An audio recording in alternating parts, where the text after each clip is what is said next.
1973. We've only roughed out the news for 1973. Nothing's been given the go-ahead yet, but this is the kind of thing we have in mind.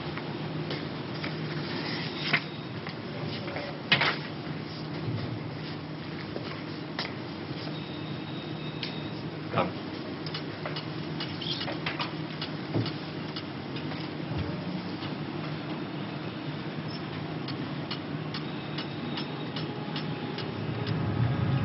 Today, April 14th, 1973. First historic pictures by Radstar of the combined U.S.-Russian landing on the moon. Shown here are Majors Webb and Mikhailovich taking their first steps into the unknown, firing their retro rockets to land their spacecraft on the dust-covered surface. A comforting note for us stay-at-homes, both the Pentagon and the Kremlin have announced that the moon has no strategic value. A comforting note for us to stay at home.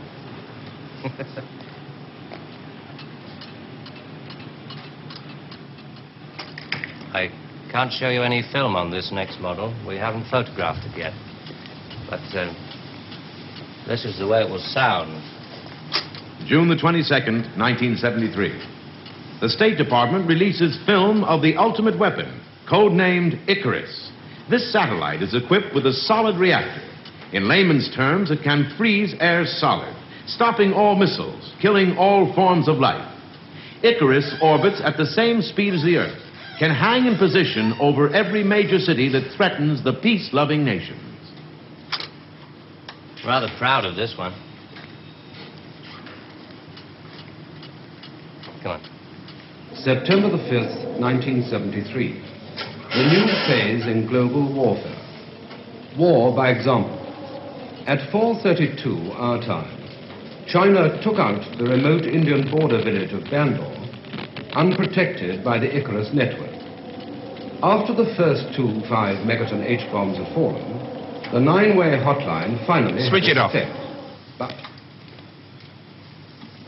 this is going to happen in 1973. You're going to make this happen? No. We're going to make models. Much cheaper. Then we photograph the models.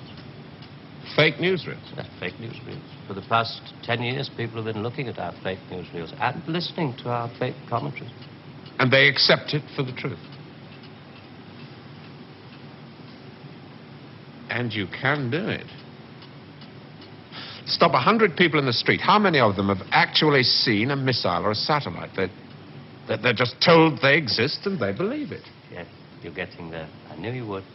Well, now, the moon rocket and the satellite, that you can get away with. That's too remote for people to grasp. It's too far away, but this... I mean, you invented this village on the Indo-Chinese border. Oh, yes. Well, somebody could check up. Very mountainous territory up there. There'll be no survivors in 1973. No rescue work. Radiation scare. Yes. You can do it. This could be the news for 1973. Not necessarily exactly like this. We only plan in detail 1 year ahead. Only 12 people are allowed beyond this point. Most of them work in the photographic department, taking phony newsreel pictures of our models and processing film and so on. Sit down, please.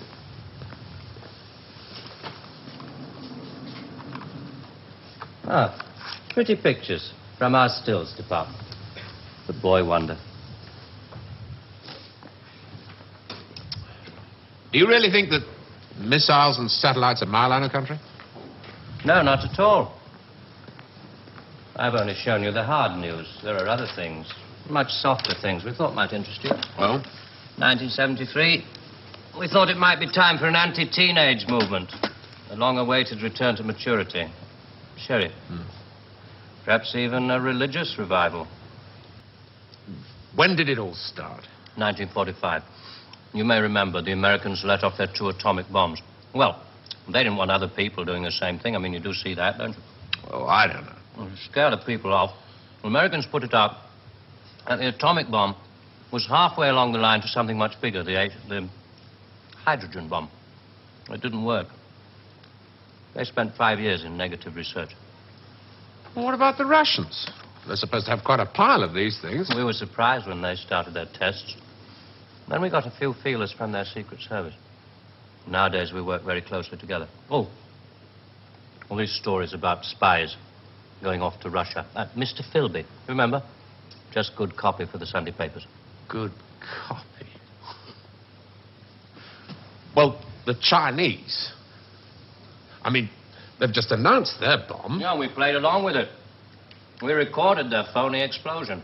We're rather hoping the Chinese will come along, complete the pattern, you know.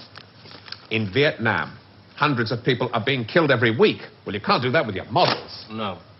And you can't cure people of bad habits in 2 generations. They like to carry rifles. They like to put lines on maps.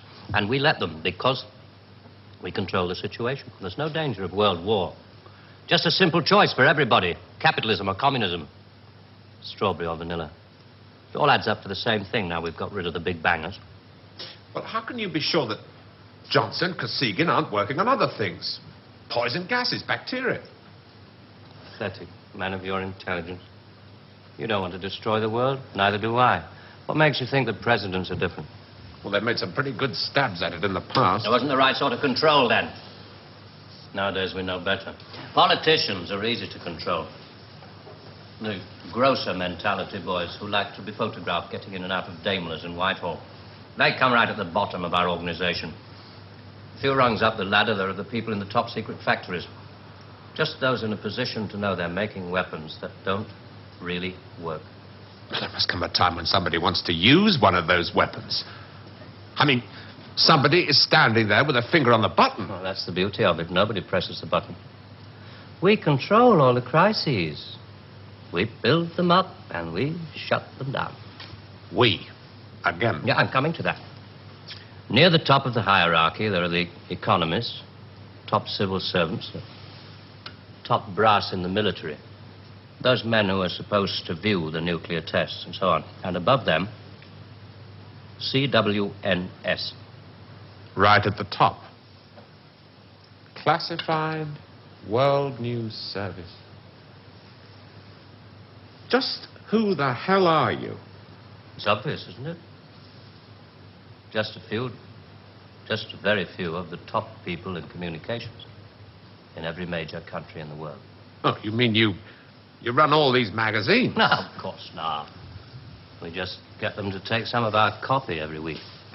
Television is much more important to us. It all happens so quickly. You say you can put out what pictures you like on television. Doesn't anybody try to stop you? No, nobody wants to. 99.386% of the population wouldn't believe this conversation. And the rest are working for us.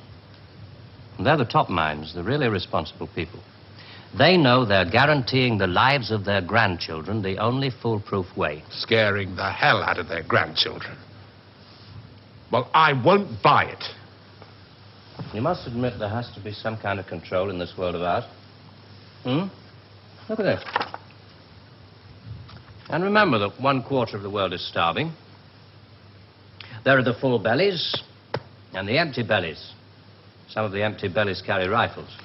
Well, we full bellies are getting a bit flabby. We're not very good with rifles anymore, so we've devised 2 ways to keep the empty bellies under control.